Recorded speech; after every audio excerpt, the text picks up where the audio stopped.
If you followed me for a while now, you may be surprised by this thumbnail. Super Saiyan is one of my favorite Saiyan forms, and it brought intense hype to the franchise, making people look forward for the next time this form would wreck. It went so far to the point that transformation were required to make a fighting shonen worth a damn. So many fighting shonen like Bleach use it would adapt this concept, like having these sword transformations like Bankai, and Naruto using these tail beast forms and etc. But Golden Transformation didn't originate from Dragon Ball, and many older anime used a similar concept, with a popular example being Saint Seiya, which had the God Claws, and which are the strongest form of the claws, except before the Hades Saga appeared, which introduced God Claw, which came also before Dragon Ball Super's God forms. And the first time I found out about Super Saiyan was in a magazine that showed the cooler movie page by page at a friend's house. I was not into the design, and back then I immediately knew something is wrong with that form. Goku's iconic hairstyle is gone, and after Goku lost his tail, it didn't feel like Goku anymore. It's the one Goku I liked back then. By the way, she was still in early Saiyan Saga back then, where I was watching, and I started the show a decade ago with the original. So there was a decent amount of attachment to the characters to me. Also, I didn't like Goku getting blonde because I dislike the color yellow. It's a superficial reason, but remember, I was still a kid. Super Saiyan felt kinda alienating to me. Some of my fears would eventually come true. So how did I get hooked with Super Saiyan? I think it had something to do with the Saiyan saga in general. Goku was one of my favorite characters, and he always overcame some of the hardest challenges. Not in the manga, because the manga is inferior to the anime, but he did have some challenges there to overcome. Now, seeing that he is a part of a race of elite warriors, not only made it more intriguing, but also showed characters from the race that are far more advanced in combat. Reasons being them knowing about their race and their body, being older and more experienced. Those Saiyans, just from the concept alone, were excellent antagonists to Goku, and even the weakest of their group required two of the strongest characters at the time to team up to win. Many see Reddit as a joke now, but if you go watch Dragon Ball to Dragon Ball Z, you will get hooked. Reddit's made the previous antagonist look like a joke, and even Goku couldn't put up much of a fight. It also set up the concept of half Saiyans really well with Gohan. So Gohan would eventually get shafted. The fight between Goku and Vegeta and the last full-blooded Saiyans really showed how far Goku still had to proceed, and what a real Saiyan is capable of. As even with his new techniques he learned from the gods, like King Kai didn't manage to subdue Vegeta. It was a team effort between Goku, Krillin, Yajirobe, and Gohan that did it. And that made the Saiyan Saga and early Dragon Ball Z so amazing. While I don't consider Dragon Ball Z an amazing anime, not even on par with the original Dragon Ball series, the Saiyan Saga was the best arc in Dragon Ball thus far, and what Dragon Ball has to offer, and I don't think it will ever get surpassed. At most, you can try to be even with it, which the Baby Saga did. So now you know that. You can probably understand why the concept of Super Saiyan worked so well too. We heard it through an inner monologue of Vegeta when he used Ultra Instinct before it was a power swap up, aka Dragon Ball Super, to beat the Ginyu Force, a science that appeared every 1000 years. Not a quote in the manga because the manga sucks as it had been shaped up. And it was insanely violent. A warrior that would not be defeated, that could not be defeated. We will see about that. This made me and many others really look forward for that form to appear if Goku were to attain the status of Super Saiyan. What would happen? And Frieza was an excellent opponent for that state to appear. Why? Because Frieza killed the Saiyans fearing their power and their legacy. Thus, him being defeated by it would be poetic irony, since Frieza couldn't escape his destiny and fears. Frieza was also an unmovable force, multiple forms that were stronger than the Ginyu Force, and any character introduced thus far. A monster, King Kai was scared shit of. A god was scared of a mortal. He can blow up planets casually, took on the strongest fighters, killed Vegeta. Goku's strategies were useless. Taking advantage of Frieza's lack of kinetic sensing didn't work. Kaioken times 20 didn't work. Spirit Bomb, aka Genki Dama, which was symbolized as a technique of unity, sometimes friendship, couldn't kill Frieza. This made it, when Super Saiyan appeared, a very impactful moment. And characters were out of options, Piccolo knocked out, Gohan scared for shit, and Krillin was killed in front of Goku's eyes. This led to the legendary scene in the anime, not in the manga because the manga had three boring panels with it, where Goku appeared in a golden aura.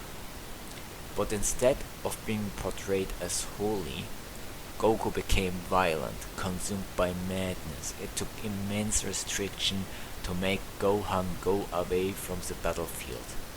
Goku was destroying Frieza, showed intense violence not seen so far from Goku.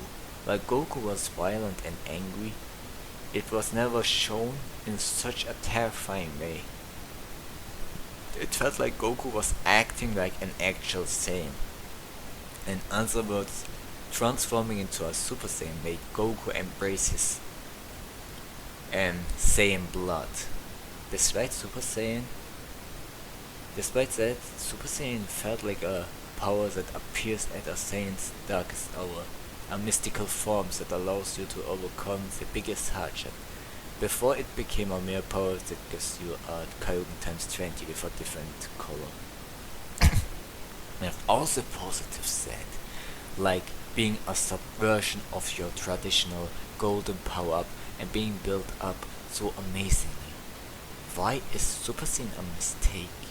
And the problem lies wanting to continue a story with such a power accessible not only for the main character but all other Saiyans introduced after.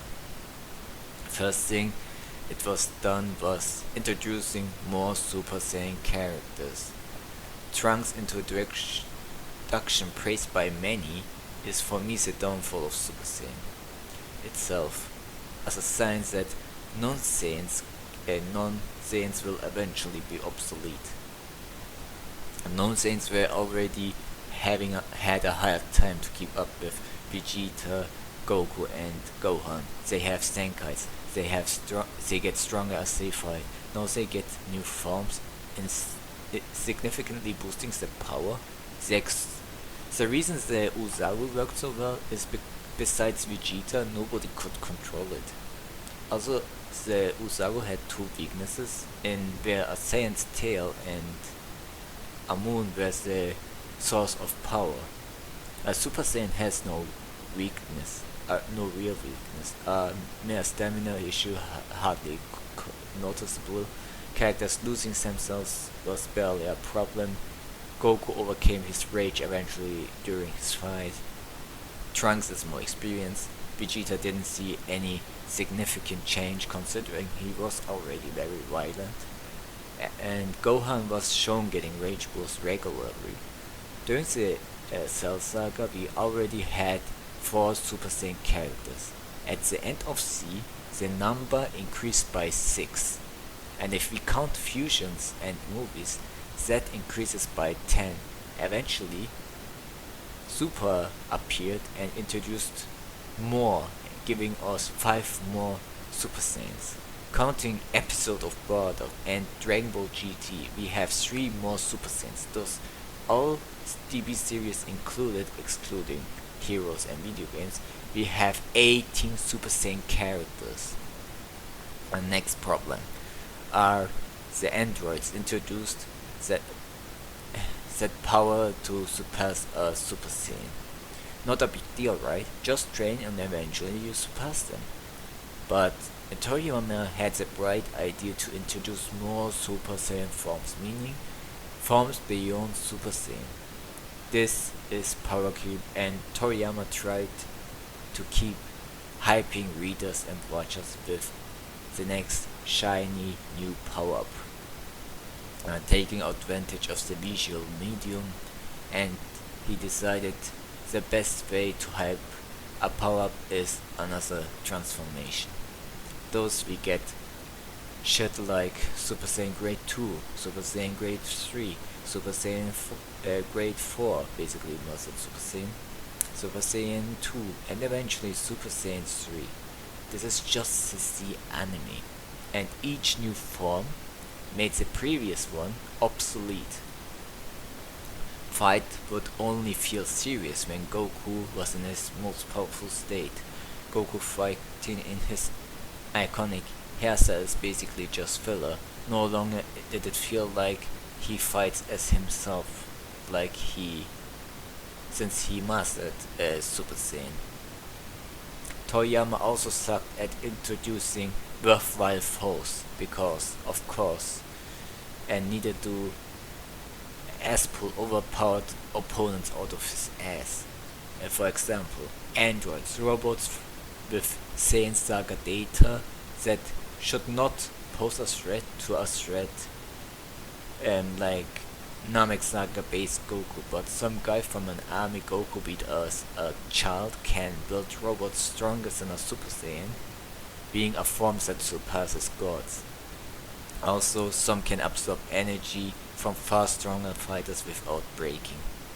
You have Cell, probably the most reasonable being that can pose a threat, since he has the genetics data of the strongest fighters, can regenerate and absorb people. Boo, just some random demon who happened to be stronger than Frieza. Almost indestructible, can turn stuff into candy, can absorb original. Dabra, seriously, another demon king, and he happened to be stronger than a Super Saiyan. Builds, got hierarchy, retconned again so we can see more powerful power-ups. Golden Frieza, a villain that was brought back billions of times, now and lost, now trained off screen and surpassed everyone that mattered. Lost to some for the same reason he lost last time. I could go on, but you get the point. As if ass-pulling stronger foes isn't enough, almost all villains have some power related to absorption or regeneration. Then in Super we got a bunch of characters that train off screen, get billions times stronger, basically turning the show about fighting, about martial arts fights, into people punching each other and winning by getting another shiny power-up. And this is how Super Saiyan was a mistake and ruined Dragon Ball. Not only did Dragon Ball Super Saiyan ruin Dragon Ball, but it also ruined every anime it preceded. They all made the same mistake with Power Creep. Bleach, One Piece, Black Clover, My Hero Academia, Naruto, and Boruto, and I won't be surprised if that applies to Jujutsu Kaisen as well. I still like Super Saiyan. These new forms really shafted it and made it like a beast. We got so far that